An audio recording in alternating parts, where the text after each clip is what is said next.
ನಮಸ್ಕಾರ, prime time ಬುಲೆಟಿನ್ಗೆ ಸ್ವಾಗತ. ನಾನು ಕುಮಾರ್ ವಿಟ್ಲ. ಮೊದಲಿಗೆ ಮುಖ್ಯಾಂಶಗಳು.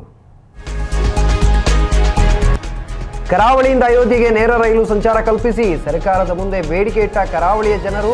ಕರಾವಳಿಯಿಂದ ಅಯೋಧ್ಯೆಗೆ ರೈಲು ಪ್ರಾರಂಭಿಸಲು ಒತ್ತಾಯ. ಮಾಣಿಯೂರು ಮಠಕ್ಕೆ ಪುತ್ತಿಗೆ ಶ್ರೀ ಸುಗುಣೇಂದ್ರ ತೀರ್ಥ ಸ್ವಾಮೀಜಿ ಭೇಟಿ. ಗೌರವಾಭಿನಂದನದಲ್ಲಿ ಭಾಗವಹಿಸಿದ ಪುತ್ತಿಗೆ ಶ್ರೀಗಳು. ಕೇಮುಂಡೇಲು ಶಾಲೆಯ ನೂತನ ಕಟ್ಟಡ ಉದ್ಘಾಟನೆ. ತಮಟೆ ಬಾರಿಸಿ ದಲಿತ ಸಂಘಟನೆಯಿಂದ ಪ್ರತಿಭಟನೆ. ಪಾಲಿಕೆ ಮತ್ತು ಜಿಲ್ಲಾಡಳಿತದ ವಿರುದ್ಧ ಘೋಷಣೆ. ಕರ್ನಾಟಕ ಮಾದಿಗ ದಂಡೋರ ಸಂಘಟನೆಯ ಆಕ್ರೋಶ.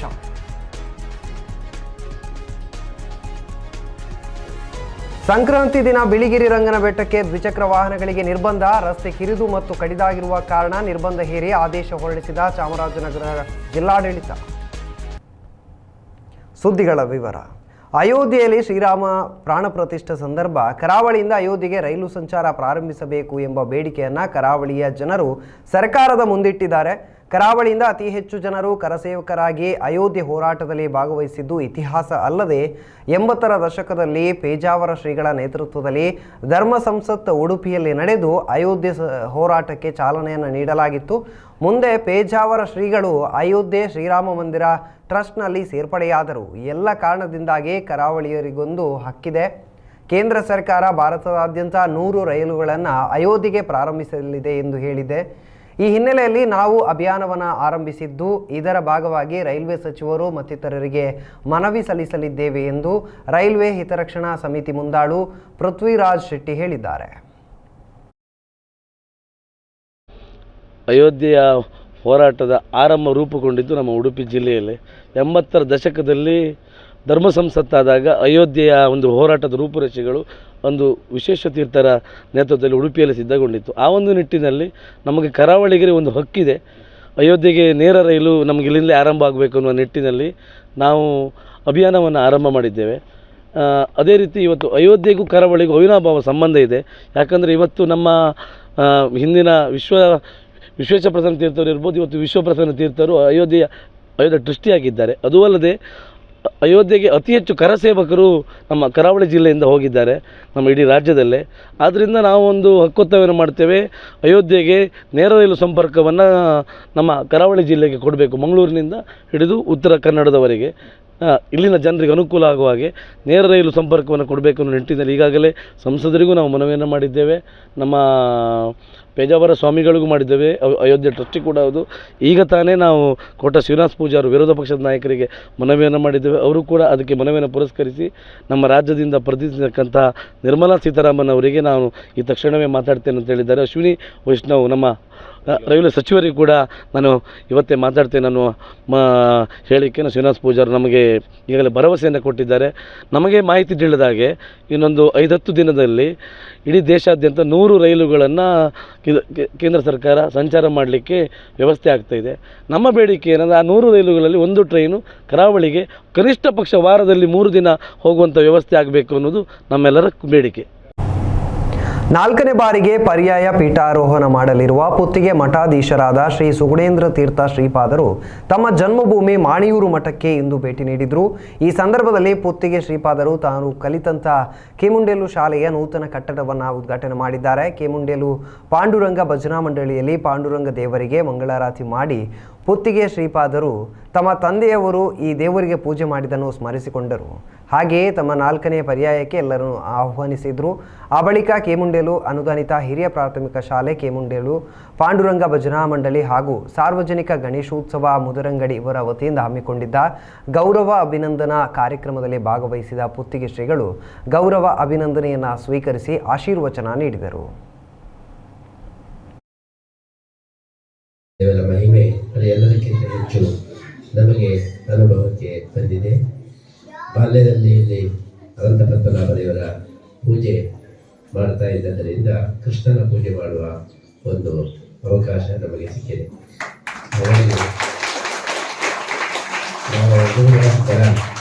ವಿಜ್ಞಾನದ ತೀರ್ಥರು ನಮ್ಮ ಹತ್ರ ಒಂದೇ ಪ್ರಶ್ನೆ ಕೇಳಿದ್ದು, ಸ್ವಾಮಿಗಳಾಗ್ತೀವಿ. ಅದಕ್ಕೆ ನಾನು ಕೇಳಿದೆ, ಸ್ವಾಮಿಗಳಂದರೆ ಏನು ನನಗೆ ಗೊತ್ತಿಲ್ಲ, ಅದಕ್ಕೆ ಪೂಜೆ ಮಾಡಬೇಕು ಅಂತ. ಹೌದು, ನಾನು ಅನಂತ ಪದ್ಮನಾಭ ಪೂಜೆ ನಾನೇ ಮಾಡ್ತಾ ಇರೋದು, ನನಗೆ ಅದು ಇಷ್ಟ ಅಂದರೆ ಎಸ್ ಅಂತ ನನ್ನನ್ನು ಆಯ್ಕೆ ಮಾಡಿದ್ದೇ ಅನಂತ ಪದ್ಮನಾಭ ದೇವರ ಒಂದು ಪೂಜೆ ಮಾಡ್ತಾ ಇದ್ದಾರೆ, ಅದರಲ್ಲಿ ಆಸಕ್ತಿ ಇದೆ ಎಂಬಂತಹ ಕಾರಣಕ್ಕೆ ನಮ್ಮನ್ನು ಆಯ್ಕೆ ಮಾಡಿ ಕೃಷ್ಣನ ಪೂಜೆಯ ಅವಕಾಶವನ್ನು ಕೊಟ್ಟಿದ್ದಾರೆ. ಹಾಗಾಗಿ ಎಲ್ಲ ಒಂದು ಯೋಗ ಅದು ಅನಂತ ಪದ್ಮನಾಭ ದೇವರ ಅನುಗ್ರಹದಿಂದ ಪ್ರಾಪ್ತವಾಗಿದೆ ಎಂಬಂತಹ ಒಂದು ಯಾವ ಭಾವನೆ ನಮ್ಮಲ್ಲಿ ಇದೆ. ಅಂತಹ ಅನಂತ ಪದ್ಮನಾಭ ದೇವರ ಒಂದು ಮಹಿಮೆ ಇಲ್ಲಿ ಬಹಳ ಅಪಾರವಾಗಿದೆ. ಈ ದೇವರನ್ನು ಕೃಷ್ಣಾಪುರ ಸ್ವಾಮಿಗಳು ಇಲ್ಲಿಂದ ಕರ್ಕೊಂಡು ಹೋಗಬೇಕು, ಇಷ್ಟು ಸುಂದರವಾದ ವಿಗ್ರಹ ನನಗೆ ಬೇಕು ಅಂತ ಹೇಳಿ ಕರ್ಕೊಂಡು ಹೋದಾಗ ಅನಂತ ಪದ್ಮನಾಭ ದೇವರು ಗಲಾಟೆ ಮಾಡಿ ಇಲ್ಲ ನನಗೆ ವಾಪಸ್ ಅಲ್ಲಿಗೆ ಹೋಗಬೇಕು ಅಂತ ಹೇಳಿ ಇಲ್ಲಿಗೆ ಬಂದದ್ದು. ಈ ರೀತಿ ಮಾಣಿಯವರಿಗೆ ಬಂದು ನಮ್ಮನ್ನೆಲ್ಲ ಅನುಗ್ರಹ ಮಾಡಬೇಕು ಅಂತೇಳಿ ದೇವರೇ ಇಲ್ಲಿಗೆ ಬಹಳ ಒಂದು ಅಪೇಕ್ಷೆಯಿಂದ ಬಂದದ್ರಿಂದ ಇಲ್ಲಿ ದೇವರ ಸನ್ನಿಧಾನ ಯಾವಾಗಲೂ ಜಾಗೃತವಾಗಿದೆ ಅಂತ ಹೇಳಿ ನಾವು ಭಾವಿಸ್ತಾ ಇದ್ದೇವೆ. ಅಂತಹ ಅನಂತ ಪದ್ಮನಾಭ ದೇವರ ಅನುಗ್ರಹ ನಮ್ಮ ಪರ್ಯಾಯಕ್ಕೆ, 4ನೇ ಪರ್ಯಾಯಕ್ಕೆ ಎಲ್ಲ ಬೇಕು ಎಂಬುದಾಗಿ ನಮ್ಮ ಪ್ರಾರ್ಥನೆಯನ್ನು ಸಲ್ಲಿಸ್ತಾ ಈ ಸಂದರ್ಭದಲ್ಲಿ ಇಲ್ಲಿಯ ಅಭಿವೃದ್ಧಿ ಬಹಳ ಚೆನ್ನಾಗಿ ನಡೆದಿದೆ. ಇವತ್ತು ಇಲ್ಲಿ ಅಭಿವೃದ್ಧಿಯನ್ನು ನೋಡಿ ನಮಗೆ ಅನಿಸ್ತಾ ಇದೆ. ಜನನಿ ಜನ್ಮಭೂಮಿಷ್ಠ ಸ್ವರ್ಗಾದಪಿ ಗರೀಯಸಿ ಅಂತ ಶ್ರೀರಾಮದೇವರು ಹೇಳಿದ್ದಾರೆ. ಎಲ್ಲಿ ಹೋದರೂ ಕೂಡ ಜನ್ಮಭೂಮಿಗೆ ಬಂದಂತಹ ಒಂದು ಸಂತೋಷ ಬೇರೆ ಎಲ್ಲಿಯೂ ಸಿಗುವುದಿಲ್ಲ. ವಾಸ್ತವಿಕವಾಗಿ ನಾವು ಜಗತ್ತಿನಲ್ಲಿ ಇವತ್ತು ಹೋಗದೇ ಇದ್ದಂತಹ ಜಾಗಗಳೇ ಇಲ್ಲ, ಎಲ್ಲ ಜಾಗಗಳನ್ನು ಹೋಗಿ ಬಂದಿದ್ದೇವೆ. ಎಲ್ಲ ಕಡೆಗೂ ಇಳಿಬೇಕು ಅಂತ ಹೇಳಿ ನಾರ್ತ್ ಪೂಲ್ ಹುಬ್ಬಳ್ಳಿ ಶಹರದಲ್ಲಿರುವ ರಾಜಗೋಪಾಲನಗರ ಮತ್ತು ವಲ್ಲಭಭಾಯಿ ನಗರದಲ್ಲಿ ಸಾಕಷ್ಟು ವರ್ಷಗಳಿಂದ ವಾಸವಾಗಿರುವ ದಲಿತರ ಗುಡಿಸಲುಗಳನ್ನು ಯಾವುದೇ ನೋಟಿಸ್ ನೀಡದೆ ತೆರವುಗೊಳಿಸುವುದನ್ನು ವಿರೋಧಿಸಿ ಕರ್ನಾಟಕ ಮಾದಿಗ ದಂಡೋರ ಸಂಘಟನೆ ವತಿಯಿಂದ ಡಾಕ್ಟರ್ BR ಅಂಬೇಡ್ಕರ್ ಸರ್ಕಲ್ನಿಂದ ತಮಟೆ ಬಾರಿಸುತ್ತಾ ತಹಶೀಲ್ದಾರರ ಕಚೇರಿವರೆಗೆ ಪ್ರತಿಭಟನೆಯನ್ನು ಮಾಡಲಾಗಿದೆ. ಇನ್ನು ಸುಮಾರು 40 ದಿನಗಳಿಂದ ಸತ್ಯಾಗ್ರಹ ಮಾಡಿದ ಅವರು ಪಾಲಿಕೆ ಮತ್ತು ಜಿಲ್ಲಾಡಳಿತದ ವಿರುದ್ಧ ಘೋಷಣೆಗಳನ್ನು ಕೂಗುತ್ತಾ ವಿರೋಧವನ್ನು ವ್ಯಕ್ತಪಡಿಸಿದ್ದಾರೆ. ಮಾದಿಗ ದಂಡೋರ ಸಂಘಟನೆ ಸುಮಾರು ವರ್ಷಗಳಿಂದ ಒಂದೇ ಸ್ಥಳದಲ್ಲಿ ವಾಸವಾಗಿದ್ದರೂ ಏಕಾಏಕಿ ಬಂದು ಎಲ್ಲ ಗುಡಿಸಲುಗಳನ್ನು ತೆರವುಗೊಳಿಸಿದ್ದಾರೆ. ಈ ಬಗ್ಗೆ ಸಿಎಂ ಸಿದ್ದರಾಮಯ್ಯ ಜಿಲ್ಲಾ ಉಸ್ತುವಾರಿ ಸಚಿವರಿಗೆ, ಜಿಲ್ಲಾಧಿಕಾರಿಗಳಿಗೆ, ಪಾಲಿಕೆ ಆಯುಕ್ತರಿಗೆ ಮನವಿಯನ್ನು ಸಲ್ಲಿಸಿದ್ರು. ಪ್ರಯೋಜನವಾಗಿಲ್ಲವೆಂದು ರಾಜ್ಯ ಸರ್ಕಾರದ ವಿರುದ್ಧ ಘೋಷಣೆಗಳನ್ನು ಕೂಗುತ್ತಾ ಪ್ರತಿಭಟನೆಯನ್ನು ನಡೆಸಿದರು.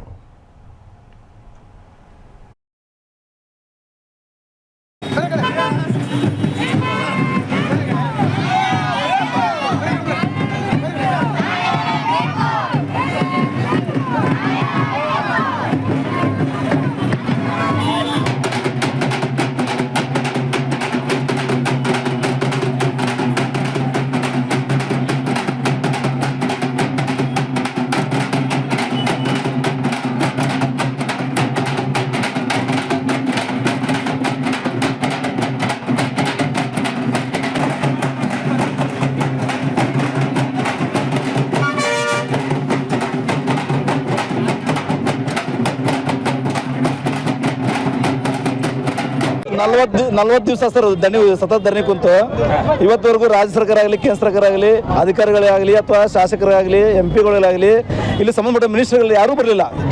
ಜಿಲ್ಲಾ ಉಸ್ತುವಾರಿ ಮಂತ್ರಿಗಳು ನಾವು ಹೋಗಿ ಭೇಟಿ ಕೊಟ್ಟರು ಅವ್ರಿಗೆ. ನೋಡ್ರಿ ಸರ್ ಹಿಂಗೆ ಕುಂತು 15 ದಿವಸ ಆಯ್ತು, ಇನ್ನೂರು ಬಂದಿಲ್ಲ, ತಾವು ಇದು ಮಾಡಿದ್ಕೊಳ್ಳೆ ಇಲ್ಲ ಪುನಃ 6 ತಿಂಗಳು ಇಲ್ಲ ಅಂತೀರಿ, ಇನ್ನೂ ನಂಗೆ ಮಾಹಿತಿ ಇಲ್ಲ ಅಂದ್ರು. ಮಾಹಿತಿ ಇಲ್ಲ ನಾ ಅಲ್ಲಿ ಸರ್ ಇಷ್ಟು ನಾವು ಇದು ಸತತ 17 ವರ್ಷದ ಘಟನೆ ಆಗಿ ಇವತ್ತು ನಿಮ್ಗೆ ಮಾಹಿತಿ ಅಂತ ಹೆಂಗೆ ಸರ್ ಅಂದ್ವಿ. ಇಂದು ಕೂಡ ಇಲ್ಲ ಇದು ಫಾಲೋಅಪ್ ಮಾಡ್ತೀವಿ ಅಂತ ಪೇ ಹೇಳಿದ್ರು. ಇವತ್ತವರೆಗೂ ಮಾಡಿಲ್ಲ ಅವರು. ನಮಗೆ 17 ವರ್ಷ ಆಯ್ತಲ್ಲ, ಅವ್ರಿಗೆ ಪರ್ಯಾಯ ವ್ಯವಸ್ಥೆನೂ ಮಾಡಿಲ್ಲ, ಇದ್ರಿಗೂ ಇದನ್ನು ಪರ್ಯಾಯನೂ ಕೊಡಲಿಲ್ಲ. ಈಗ ಎಷ್ಟು ವರ್ಷ ಹತ್ರ ಇದ್ರೆ ಗುಡಿಸಲು ತಗದೆ 17 ವರ್ಷ ಸರ್, ಅದು 2006 ಸರ್. ಈಗ 40 ದಿವಸ ಅಷ್ಟೇ ಪ್ರತಿಭಟನೆ ಸರ್, 40ನೇ ದಿನ ಸರ್. ಇವತ್ತು ನಾವು ಅಲ್ಲಿಂದ ತಮಟೆ ಚೌಳಿಗೆ ಮಾಡ್ಕೊಂಡು ಬಂದ್ವಿ ಸರ್.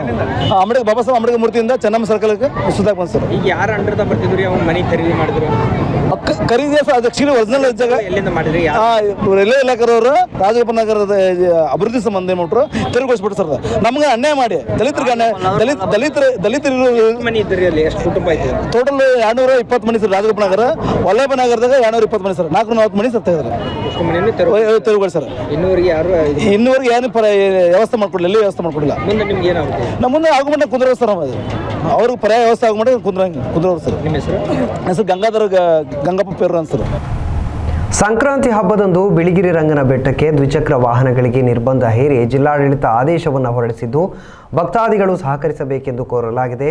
ಚಾಮರಾಜನಗರ ಜಿಲ್ಲೆ ಯಳಂದೂರು ತಾಲೂಕಿನ ಪ್ರಸಿದ್ಧ ಬಿಳಿಗಿರಿ ರಂಗನ ಬೆಟ್ಟಕ್ಕೆ ಸಂಕ್ರಾಂತಿ ಹಾಗೂ ಚಿಕ್ಕಜಾತ್ರೆ ಹಿನ್ನೆಲೆ ದ್ವಿಚಕ್ರ ವಾಹನಗಳಿಗೆ ನಿರ್ಬಂಧ ವಿಧಿಸಿ ಡಿಸಿ ಶಿಲ್ಪಾನಾಗ್ ಆದೇಶಿಸಿದ್ದಾರೆ. ಜಾತ್ರೆ ಹಿನ್ನೆಲೆ ವಾಹನ ದಟ್ಟಣೆ ಹೆಚ್ಚಾಗಲಿದ್ದು ಬೆಟ್ಟಕ್ಕೆ ಸಂಪರ್ಕ ಕಲ್ಪಿಸುವ ರಸ್ತೆ ಕಿರಿದು ಮತ್ತು ಕಡಿದಾಗಿರುವ ಕಾರಣ ಮುಂಜಾಗ್ರತಾ ದೃಷ್ಟಿಯಿಂದ ಈ ರೀತಿಯಾಗಿ ಕ್ರಮ ಕೈಗೊಳ್ಳಲಾಗಿದೆ ಎಂದು ಜಿಲ್ಲಾಡಳಿತ ಸ್ಪಷ್ಟಪಡಿಸಿದೆ.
Kamal A Baliga charitable trust, doctor A V Baliga ಸ್ಮಾರಕ ಆಸ್ಪತ್ರೆ, ಭಾರತೀಯ ವೈದ್ಯಕೀಯ ಸಂಘ ಉಡುಪಿ ಕರಾವಳಿ ಆಶ್ರಯದಲ್ಲಿ ಆಸ್ಪತ್ರೆಯಲ್ಲಿ ಕಳೆದ 10 ದಿನಗಳಿಂದ ಜರುಗಿದ 32ನೇ ಮದ್ಯವ್ಯಸನ ವಿಮುಕ್ತಿ ವಸತಿ ಶಿಬಿರ ಸಮಾರಂಭದೊಂದಿಗೆ ಮುಕ್ತಾಯಗೊಂಡಿದೆ. ಕೆಎಂಸಿ ಫಾರೆನ್ಸಿಕ್ ವಿಭಾಗದ ಪ್ರಾಧ್ಯಾಪಕ doctor Vinod C Nayak, Manipal police ಠಾಣೆಯ ಪೊಲೀಸ್ ಉಪನಿರೀಕ್ಷಕ ರಾಘವೇಂದ್ರ, ಉಡುಪಿ ಕರಾವಳಿ ಭಾರತೀಯ ವೈದ್ಯಕೀಯ ಸಂಘದ ಕಾರ್ಯದರ್ಶಿ ಡಾಕ್ಟರ್ ಅರ್ಚನಾ ಭಕ್ತ ಮಾತನಾಡಿದರು. ಅಧ್ಯಕ್ಷತೆಯನ್ನು ಆಸ್ಪತ್ರೆ ನಿರ್ದೇಶಕ ಡಾಕ್ಟರ್ PV ಭಂಡಾರಿ ವಹಿಸಿದರು. ಮನೋವೈದ್ಯರಾದ doctor Deepak Mallya, doctor Manas R ಉಪಸ್ಥಿತರಿದ್ದರು.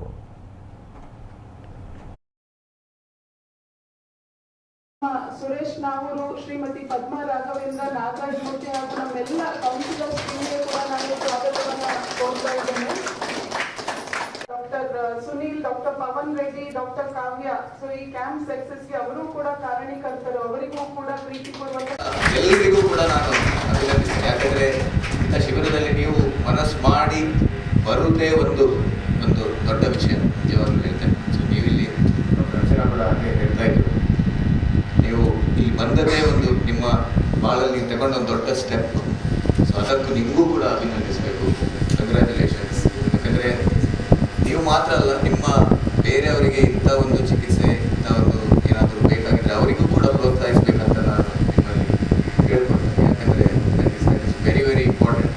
ಈಗ ನಾವು ನೋಡಿದಾಗ ನೀವೆಲ್ಲರೂ ಯಾರಿಗೂ ನಿಂದಿಸಿ, ಯಾರಿಗೂ ಐಸೋಲೇಟ್ ಅಂತ ಹೇಳ್ತೇನೋ ಆ ಥರ ಮಾಡಿ ಏನೂ ಟ್ರೀಟ್ಮೆಂಟ್ ಮಾಡಲಿಕ್ಕೆ ಆಗಲಿಲ್ಲ. ಯಾಕಂದರೆ ನಾವು ಕೋವಿಡ್ ಬಂದಾಗ ಕೂಡ ನೋಡಿದ್ವಿ, ಕೋವಿಡ್ ಬಂದ ಪೇಷಂಟ್ಸಿಗೆ ನಾವು ಅವರಿಂದ ದೂರ ಓಡಬೇಕು. ಅವರಿಗೆ ಏನು ಯಾವುದರಲ್ಲಿ ಇನ್ವಾಲ್ವ್ ಮಾಡ್ತಿರ್ಲಿಲ್ಲ. ಅವರಿಗೆ ಕೋವಿಡ್ ಬಂದರೆ ಏನೋ ಒಂದು ಅವ್ರು ಮಾರಲಿ ಏನೋ ರಾಂಗ್ ಮಾಡಿದ್ದಾರೆ ಅಂತ ಒಂದು ಫೀಲಿಂಗ್ ಬಂದಿತ್ತು.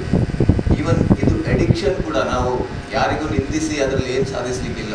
ಅವರಿಗೆ ಏನು ನಾವು it's not A moral offence ಅಂತ ಹೇಳ್ತೀವಿ ನಾವು. ಇವಾಗ ಅದು ಡೆಫಿನೇಷನ್ ಚೇಂಜ್ ಆಗಿದೆ. ಈಗ ಅದು ಕಾಯಿಲೆ ಅಂತ ಗುರುತಿಸಿಲ್ಲ ಅಡಿಕ್ಷನನ್ನು. ಇವನ್ ಕೋವಿಡ್ ಕೂಡ ಈಗ ಕಾಯಿಲೆ ಅಂತ ಗೊತ್ತಾಗಿ ಈಗ ಯಾರಿಗಾದ್ರೂ ಕೋವಿಡ್ ಇದೆ ಅಂದರೆ ನಾವು ಅವರಿಗೆ ದೂರ ಮಾಡ್ತೀವ, ನಿಂದಿಸ್ತೀವ? ಇಲ್ಲ, ಮಾಡಲ್ಲ. ಕೋವಿಡಿಗೆ ಟ್ರೀಟ್ ಮಾಡ್ತೀವಿ.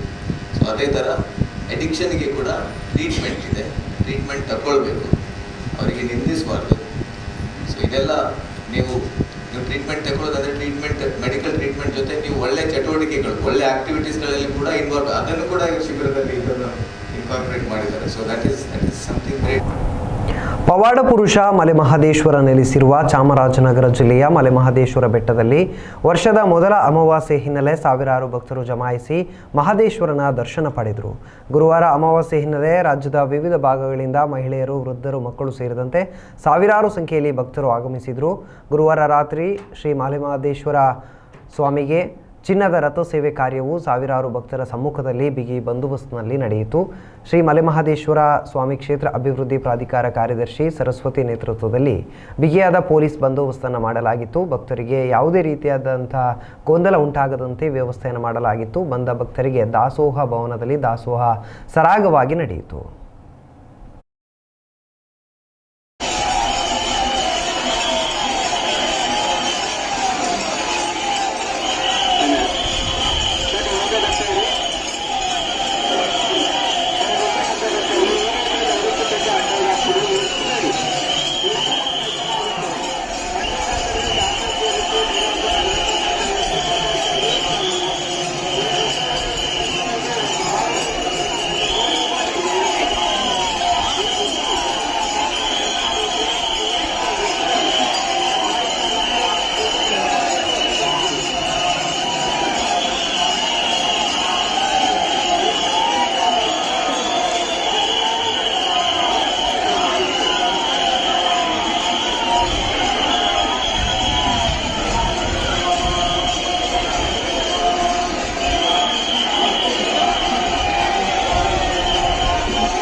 ಸುದ್ದಿ ಮುಂದುವರಿಯುತ್ತದೆ ಪುಟ್ಟ ವಿರಾಮದ ಬಳಿಕ.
ಮತ್ತು ಕನ್ನಡ ಭಾಷೆಯಲ್ಲಿ ನಿಖರ ಸುದ್ದಿ, ತಾಯಂದಿರ ಬದುಕ ಕಥೆ, ಚುನಾವಣೆ ಫೋಕಸ್, ದೇಹ ಸದೃಢತೆಗೊಂದು ಯೋಗ, ಜನಮನಗಿದ್ದ ಸೆಲೆಬ್ರಿಟಿ ಜೊತೆ ಸಾಧಕರ ಚಾವಡಿ, ಯಶಸ್ವಿ ಚರಿತ್ರೆಗಳ ಅನಾವರಣ, ಸಿನಿರಂಗದ ಸೆನ್ಸೇಷನಲ್ ಅಪ್ಡೇಟ್ಸ್, ವೈವಿಧ್ಯ ವಿಚಾರಗಳ ಬಗೆಗಿನ ಸ್ಪೆಷಲ್ ಸ್ಟೋರಿ, ತುಳುನಾಟಕ, ಯುವ ಜನತೆಗೊಂದು ಕಿರುಚಿತ್ರ ನಿರ್ಮಾಣಕ್ಕೆ ಅವಕಾಶ, ಲೈವ್ ಈವೆಂಟ್ಸ್, ಹೆಲ್ದಿ ಕರ್ನಾಟಕ, ಹೀಗೆ ಪತ್ರಿಕೋದ್ಯಮದ ಎಲ್ಲಾ ಮಜಲುಗಳಲ್ಲಿ ಕೈಯಾಡಿಸುತ್ತಿರುವ ನಮ್ಮ ಯೂಟ್ಯೂಬ್ ಚಾನೆಲ್ ನೋಡುಗರಿಗೆ ಇನ್ನಷ್ಟು ಹತ್ತಿರವಾಗಲಿದೆ. ಈ ಎಲ್ಲ ಕಾರ್ಯಕ್ರಮಗಳನ್ನ ಸದಾ ವೀಕ್ಷಿಸಿ ನ್ಯೂಸ್ ಕನ್ನಡ ಮತ್ತು ನ್ಯೂಸ್ ಕರ್ನಾಟಕ ಯೂಟ್ಯೂಬ್ ಚಾನೆಲ್ನಲ್ಲಿ.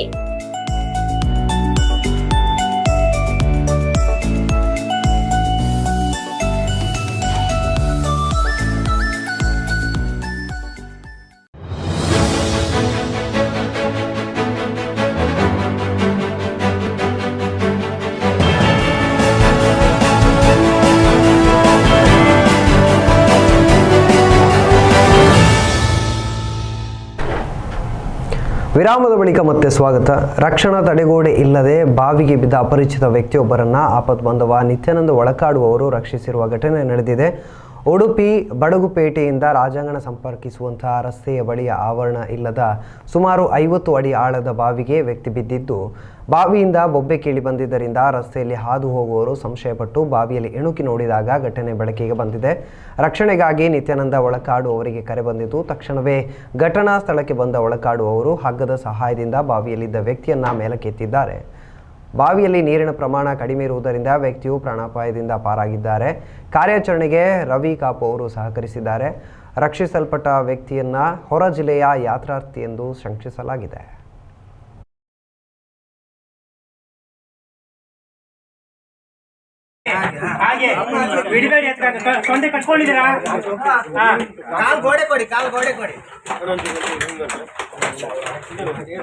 ನಿನ್ನೆ ಸುಮಾರು ಮಧ್ಯಾಹ್ನ 2:30 ಗಂಟೆ ಹೊತ್ತಿಗೆ ಈ ಬಡಗುಪೇಟೆಯಿಂದ ರಾಜಾಂಗಣಗೆ ಹೋಗುವ ಒಂದು ದಾರಿ ಇದೆ, ರಸ್ತೆ ಇದೆ. ಅದರ ಮಧ್ಯದಲ್ಲಿ ಒಂದು ಬದಿಯಲ್ಲಿ ಒಂದು ಬಾವಿ ಇದೆ. ಆ ಬಾವಿ ಅಂಥೇಳಿ ನೋಡಿದರೆ ಮಾತ್ರ ಬಾವಿ ಅಂತೇಳಿ ತಿಳಿದು ಬರ್ತದೆ. ಅದರ ಮೇಲೆಗೆ ಮುಚ್ಚಳ ಇಲ್ಲದ ಕಾರಣ ಅದು ಕಂಡು ಬರೋದಿಲ್ಲ ಬಾವಿ ಅಂತೇಳಿ. ಹಾಗಾಗಿ ಅಲ್ಲಿ ಒಬ್ಬ ಏನು ಭಕ್ತವನ್ನು ದೇವಸ್ಥಾನಕ್ಕೆ ಹೋಗಿ ಬರುವವ ಆ ಬಾವಿಯ ಕಟ್ಟೆಯಲ್ಲಿ ಕುಳಿತಿದ್ದನು. ಅವನಿಗೆ ಬಾವಿಯೊಂದು ಗೋಚರ ಆಗದೆ ಏನೋ ಒಂದು ರೀತಿಯಲ್ಲಿ ಅಲ್ಲಿ ಬಾವಿ ಒಳಗೆ ಕೆಳಗೆ ಬಿದ್ದಿದ್ದಾನೆ. ಆ ಬಾವಿಯಲ್ಲಿ ಸುಮಾರು ಒಂದು ಸೊಂಟದಷ್ಟು ನೀರು ತುಂಬಿರುತ್ತದೆ. ಆ ನೀರು ಬಾವಿಯಲ್ಲಿ ಬಿದ್ದದ್ದು ಯಾರಿಗೂ ತಿಳಿದು ಬಂದಿಲ್ಲ. ಯಾಕಂದರೆ ಆ ಪ್ರದೇಶಗಳಲ್ಲಿ ಅಂಗಡಿ ಏನೂ ಇಲ್ಲ. ಅಲ್ಲಿ ಬೊಬ್ಬೆ ಹೊಡೆಯುವ ರೀತಿ ಕಂಡು ಆ ಜನರು ಆಚೆಚೆ ಹೋಗುವವರು ನೋಡುವಾಗ ಒಬ್ಬ ಮನುಷ್ಯ ಅದರಲ್ಲಿ ಬಿದ್ದಿದ್ದಾನೆ ಅಂತೇಳಿ ತಿಳಿದು ಬಂದಿದೆ. ಆವಾಗ ಅಲ್ಲಿಯ ಸ್ಥಳೀಯರು ನನಗೆ ಕರೆ ಮಾಡಿದರು, ಹೀಗೆ ಒಬ್ಬ ಬಾವಿಯಲ್ಲಿ ಬಿದ್ದಿದ್ದಾನೆ, ಕೂಡಲೇ ಬರಬೇಕಂತ ಹೇಳಿದರು. ನಾನು ಅಲ್ಲಿ ಧಾವಿಸಿದೆ. ಅಲ್ಲಿ ಆಗಿ ನೋಡುವಾಗ ಬಾವಿಯಲ್ಲಿ ಕೆಳಮಟ್ಟದಲ್ಲಿ ಕುತ್ಕೊಂಡಿದ್ದಾನೆ. ಅವನಂತ ಸೊಂಟ ತನಕ ನೀರಿದ್ದ ಕಾರಣ ಅವನಿಗೆ ಅಷ್ಟೇನು ಪೆಟ್ಟು ಆಗಲಿಲ್ಲ. ಆದರೂ ಕೂಡ ನಾವು ಅಲ್ಲಿಯ ಸ್ಥಳೀಯರಿಂದ ಹಗ್ಗ ಎಲ್ಲ ಪಡೆದುಕೊಂಡು ನಾವು ಹಗ್ಗದ ಜೊತೆ ಅವನು ಇಳಿಸಿ ಅವನನ್ನು ಸೊಂಟದಲ್ಲಿ ಕಟ್ಟಿ ಅವನು ಮೇಲೆ ಬರುವಾಗೆ ನಾವು ಅವನನ್ನು ರಕ್ಷಿಸಿದ್ದೇವೆ. ಯಾಕಂದರೆ ಅವನು ಗೊತ್ತಾಗದಾಗೆ, ಬಾವಿ ಗೊತ್ತಿಲ್ಲವ ಅಂತೇಳಿ ಗೊತ್ತಾಗದಾಗೆ ಯಾರಿಗೂ ಅದು ಇಲ್ಲಿ ಸ್ಥಳೀಯರಿಗೂ ಅಲ್ಲಿ ಕುಳಿತುಕೊಂಡ್ರೆ ಬಾವಿ ಅಂತ ಗೊತ್ತಾಗೋದಿಲ್ಲ. ಹಾಗಿರುವಾಗ ಅಂಥ ರೀತಿ ಬಾವಿಯನ್ನು ಅಲ್ಲಿ ಅದಕ್ಕೆ ಬೇಕಾಗುವಂಥ ವ್ಯವಸ್ಥೆಯನ್ನು ಸ್ಥಳೀಯರು ಮಾಡಬೇಕು. ಯಾಕಂದರೆ ಅದು ಸಾರ್ವಜನಿಕರದ್ದ, ಮಠದ್ದ, ನಗರಸಭೆದ್ದ ಎಂದು ತಿಳಿದು ಬಂದಿಲ್ಲ. ಆ ವ್ಯಕ್ತಿಯು ಕೂಡ ಬಿದ್ದವನಿಗೆ ಏನೂ ಆಗಲಿಲ್ಲ ದೇವರ ದಯದಿಂದ. ಹಾಗಾಗಿ ನಾನು ಹೇಳಿದೆ, ಆಸ್ಪತ್ರೆಗೆ ದಾಖಲಿಸೋದು ಆಗ್ತೇನೆ ಅಂತ ಹೇಳಿದೆ. ಅದಕ್ಕೆ ಬೇಡ, ನನಗೆ ಏನು ತೊಂದರೆ ಆಗಿಲ್ಲ, ನಾನು ಸೀದಾ ಮನೆಗೆ ಹೋಗ್ತೇನೆ ಅಂತ ಹೇಳಿದೆ. ಅವನು ಬಾಗಲಕೋಟೆಯ ಮೂಲದವನೆಂದು ತಿಳಿದು ಬಂದಿದೆ. ಉಡುಪಿ ಜಿಲ್ಲೆಯ ಹೆಬ್ರಿ ತಾಲೂಕು ವ್ಯಾಪ್ತಿಯಲ್ಲಿ ಸಾಕಷ್ಟು ಐಹಿತ್ಯಗಳಿರುವ ಸ್ಥಳಗಳಿವೆ. ಅದರಲ್ಲೂ ಬಹುಮುಖ್ಯವಾಗಿ ಗುರುತಿಸಿಕೊಂಡಿರುವಂಥದ್ದು ಜೋಂಬ್ಲು ತೀರ್ಥ. ಇಲ್ಲಿ ಎಳ್ಳು ಅಮಾವಾಸ್ಯೆಯ ದಿನದಂದು ಸ್ನಾನ ಮಾಡಿದರೆ ಪುಣ್ಯ ಪ್ರಾಪ್ತಿಯಾಗುತ್ತದೆ ಎಂಬ ಪ್ರತೀತಿಯೂ ಇದೆ. ಹೀಗಾಗಿ ಜೋಂಬ್ಲು ತೀರ್ಥದಲ್ಲಿ ಹಬ್ಬದ ವಾತಾವರಣ ಸೃಷ್ಟಿಯಾಗಿತ್ತು.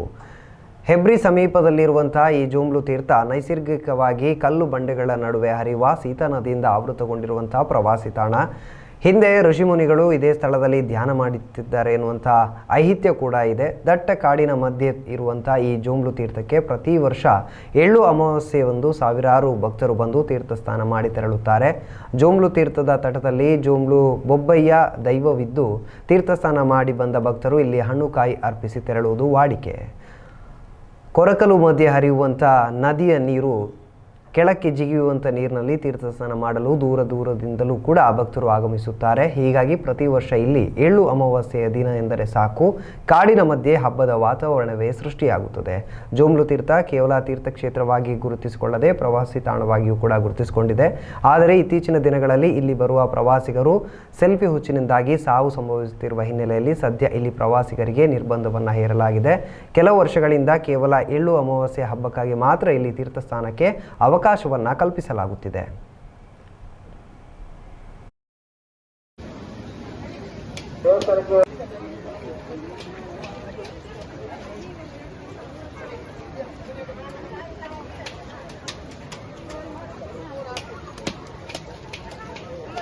ಶ್ರೀ ಕ್ಷೇತ್ರ ಜೋಂಬ್ಲು ಬೊಬ್ಬರಿಯ ಸಾನ್ನಿಧ್ಯ ಚಾರ ಪಂಚಾಯಿತಿ ವ್ಯಾಪ್ತಿಯಲ್ಲಿದೆ.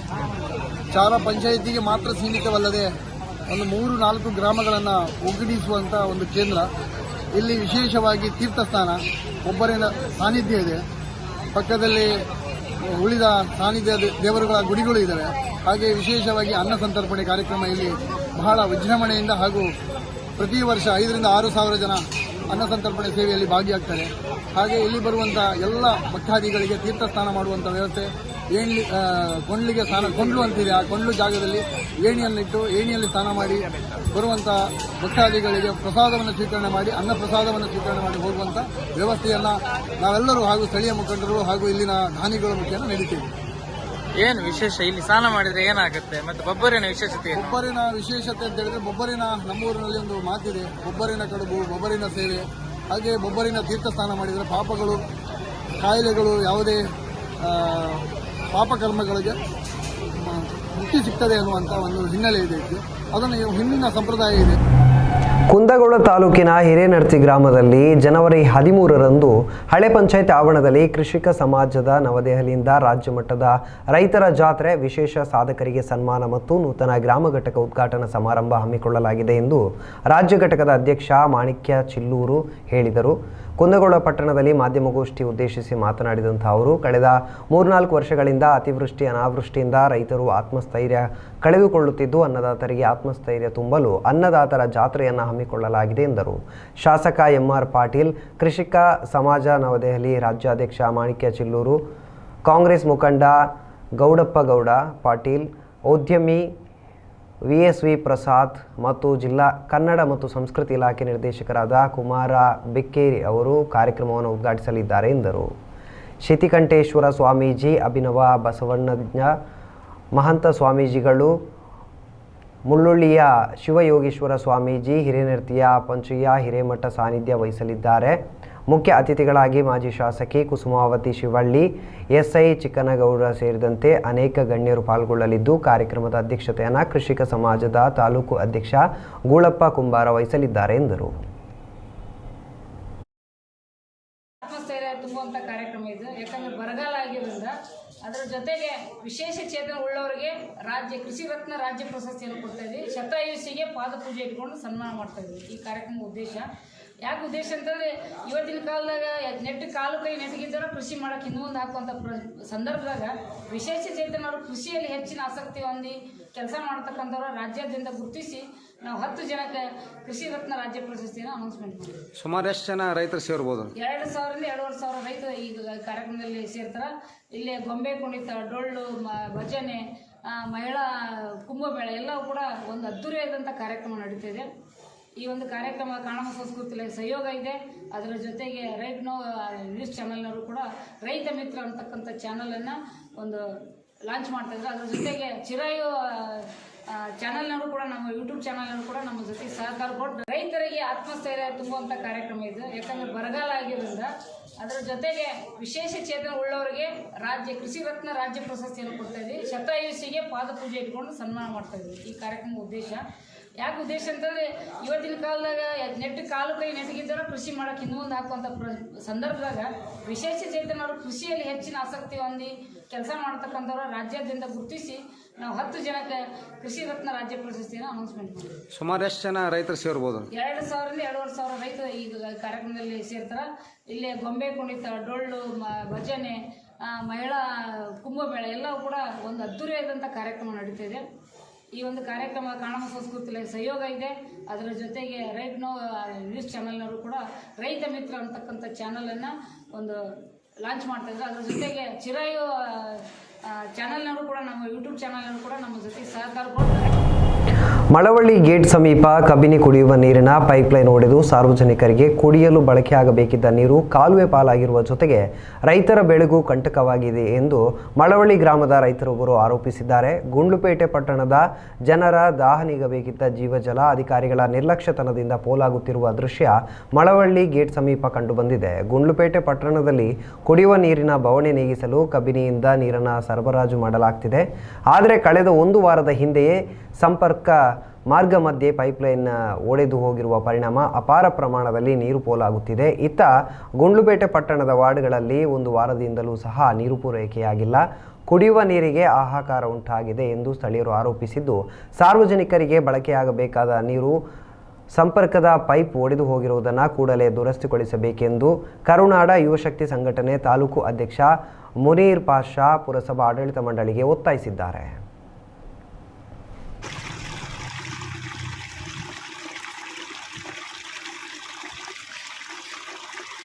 ಬಳ್ಳೊಳ್ಳಿ ಗೇಟ್ಲಿ ಒಂದು 8 ದಿನದಿಂದ ಕಪಿನಿ ನೀರು ಸುಮ್ಮನೆ ಪೋಲಾಗಿ ಹೋಯ್ತಾ ಇದೆ. ಇಲ್ಲಿ ಕುಡಿಯೋಕ್ಕೆ ನೀರಿಲ್ಲ. ಗುಂಡ್ಲುಪೇಟೆ ತಾಲೂಕು ಈ ವಾರ್ಡ್ಗಳಾಗಲಿ ಈ ಬೇರೆ ಬಿಸ್ನೆಸ್ಗಳಿಗಾಗಲಿ ತುಂಬ ತೊಂದರೆ ಐತೆ ನೀರುಗಳು. ಈ ಮುನ್ಸಿಪಾಲ್ಟಿ ಅಧಿಕಾರಿ ಆಗಲಿ ಅದಕ್ಕೆ ಸಂಬಂಧಪಟ್ಟ ಯಾರೋ ಇಂಜಿನಿಯರ್ ಆಗಲಿ ಯಾರಾಗಲಿ ಹೋಗಿ ನೋಡಬೇಕು.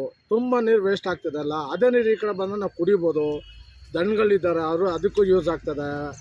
ಈ ಬಿಸಿಲು ಕಾಲ ಇದು ತುಂಬ ಕಷ್ಟ ಐತೆ ನೀರಿಂದು. ಈಗ ಏನು ಮಾಡ್ತಿದ್ದಾರೆ, ನೀರು ಬರಲಿದ್ದಕ್ಕೆ ಕಾರಣ 5 ರೂಪಾಯಿ ಕ್ಯಾನಿಗೆ 2 ರೂಪಾಯಿಗೆ 5 ಆಯಿತು.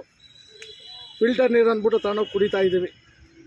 ಅದೇ ಈ ಕಡೆ ನೀರು ಬಂದರೆ ಇರೋರೇನು 5 ರೂಪಾಯಿ ಕೊಟ್ಟು ಕುಟ್ಕೊಬಿಡ್ತಾರೆ. ಇಲ್ಲಿರೋರು ಏನು ಮಾಡೋದು, ಅದೇ ನೀರು ಕಾಯ್ಕೊಂಡಿರೋರು. ಮೊದಲು 12 ಗಂಟೆ 1 ಗಂಟೆ 3 ಗಂಟೆ ರಾತ್ರಿಗೆ ನೀರು ಬಿಡ್ತಿದ್ರು, ಸಿಹಿ ನೀರು ಅಂದ್ಬಿಟ್ಟು.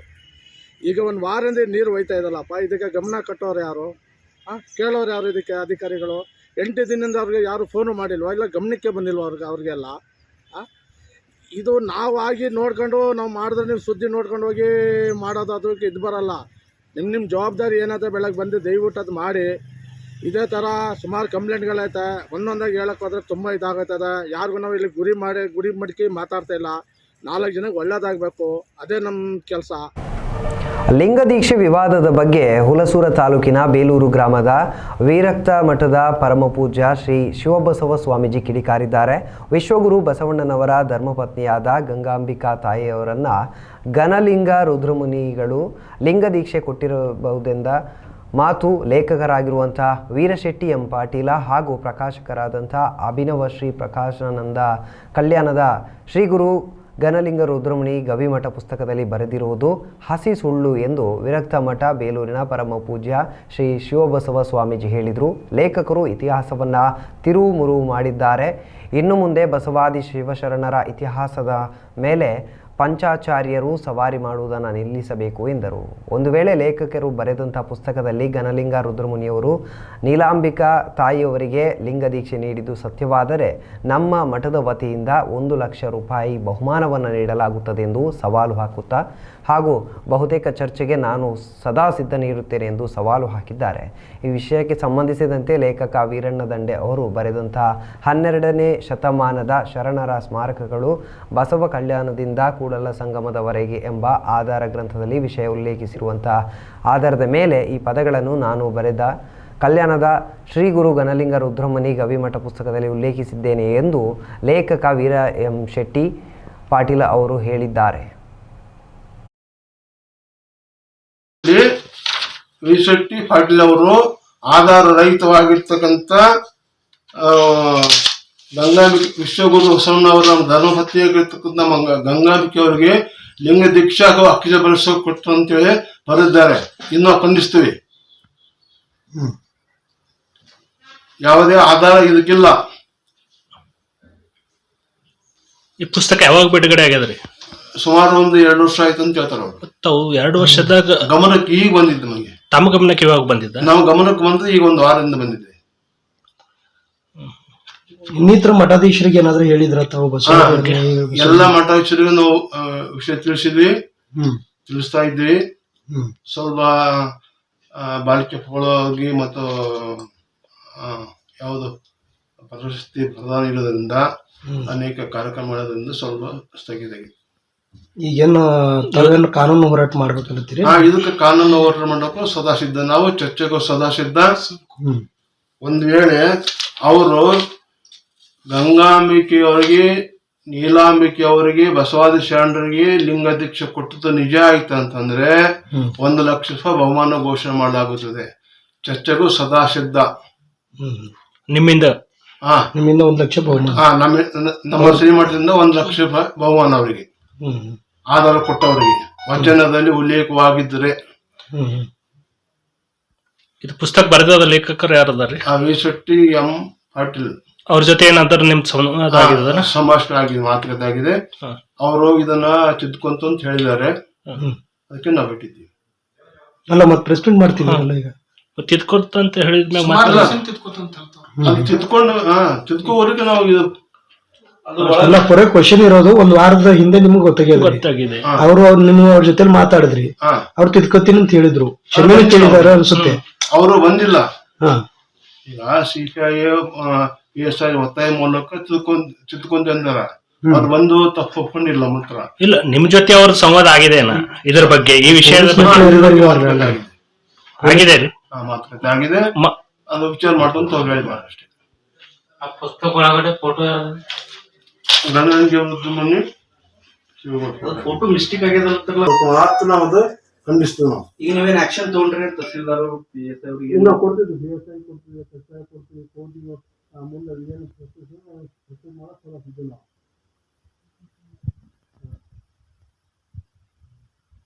ಇವಾಗ ಕಾನೂನಾತ್ಮಕವಾಗಿ ಹೋರಾಟ ಮಾಡ್ತಾರ? ಕಾನೂನಾತ್ಮಕವಾಗಿ ಹೋರಾಟ ಮಾಡಿದ್ರು. ಇವಾಗ ಇಲ್ಲಿವರೆಗೆ ಅವ್ರ ವಿರುದ್ಧವಾಗಿ ಮನವಿ ಪತ್ರಗಳು ಸಲ್ಲಿಸಿದ್ದೀರಿ? ಈಗಾಗಲೇ ವಿರುದ್ಧವಾಗಿ PSI ಒಂದು ಕೊಟ್ಟಿವಿ, ತಹಸೀಲ್ದಾರ್ ಕೊಡಬೇಕು. PSI ಅವ್ರು ಬರ್ತಂತ ಹೇಳಿದ್ರೆ ಬಂದಿಲ್ಲ. ಅವರು ಇವತ್ತು ಬರ್ತಂತ, ಈಗ 2 ದಿವಸದಿಂದ ಹೇಳಿದ್ರು ಬರ್ತವ್ರಿ ಸ್ವಾಮೀಜಿ ಅಂತ ಹೇಳಿದ್ರು. CPI ಕೂಡ ಮಾತಾಡಿದ್ದಾರೆ, ಬರ್ತು ಅಂದ್ರೆ ಬಂದಿಲ್ಲ. ನೀವು ಆಕ್ಷನ್ ಯಾರ ಮೇಲೆ ತೋರ್ತಾ ಇದ್ರಿ ಅಪ್ಪ ಅವರಿಗೆ? ಟೋಟಲಿ ಈಗ ನಾವು ಆಕ್ಷನ್ ತಗೊಳ್ದು ಈ ಗ್ರಂಥವನ್ನು ಯಾವ ಅದನ್ನ ಬರೆದ್ರಿ, ಮತ್ತೆ ಇದನ್ನು ಹ್ಯಾಂಗ್ ಪ್ರಿಂಟ್ ಮಾಡಿಸಿದ್ರು, ಪ್ರಕಾಶಕರಿಗೆ ಆಕ್ಷನ್. ಕೊನೆಯಲ್ಲಿ ಮತ್ತೊಮ್ಮೆ ಮುಖ್ಯಾಂಶಗಳು. ಕರಾವಳಿಯಿಂದ ಅಯೋಧ್ಯೆಗೆ ನೇರ ರೈಲು ಸಂಚಾರ ಕಲ್ಪಿಸಿ ಸರ್ಕಾರದ ಮುಂದೆ ಬೇಡಿಕೆ ಇಟ್ಟ ಕರಾವಳಿಯ ಜನರು. ಕರಾವಳಿಯಿಂದ ಅಯೋಧ್ಯೆಗೆ ರೈಲು ಪ್ರಾರಂಭಿಸಲು ಒತ್ತಾಯ. ಮಾಣಿಯೂರು ಮಠಕ್ಕೆ ಪುತ್ತಿಗೆ ಶ್ರೀ ಸುಗುಣೇಂದ್ರ ತೀರ್ಥ ಸ್ವಾಮೀಜಿ ಭೇಟಿ. ಗೌರವಾಭಿನಂದನಾ ಕಾರ್ಯಕ್ರಮದಲ್ಲಿ ಭಾಗವಹಿಸಿದ ಶ್ರೀಗಳು. ಕೆಮುಂಡೇರ್ಲು ಶಾಲೆಯ ನೂತನ ಕಟ್ಟಡ ಉದ್ಘಾಟನೆ.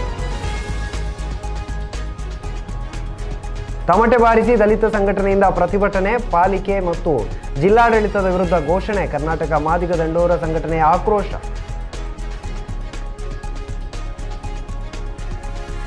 ಸಂಕ್ರಾಂತಿ ದಿನ ಬಿಳಿಗಿರಿ ರಂಗನ ಬೆಟ್ಟಕ್ಕೆ ದ್ವಿಚಕ್ರ ವಾಹನಗಳಿಗೆ ನಿರ್ಬಂಧ. ರಸ್ತೆ ಕಿರಿದು ಮತ್ತು ಕಡಿದಾಗಿರುವ ಕಾರಣ ನಿರ್ಬಂಧ ಹೇರಿ ಆದೇಶ ಹೊರಡಿಸಿದ ಚಾಮರಾಜನಗರ ಜಿಲ್ಲಾಡಳಿತ. ಇದಾಗಿತ್ತು ಈ ಕ್ಷಣದ ಸುದ್ದಿ. ಸದಾ ಸುದ್ದಿಗಾಗಿ ನೋಡ್ತಾ ಇರಿ ನ್ಯೂಸ್ ಕನ್ನಡ.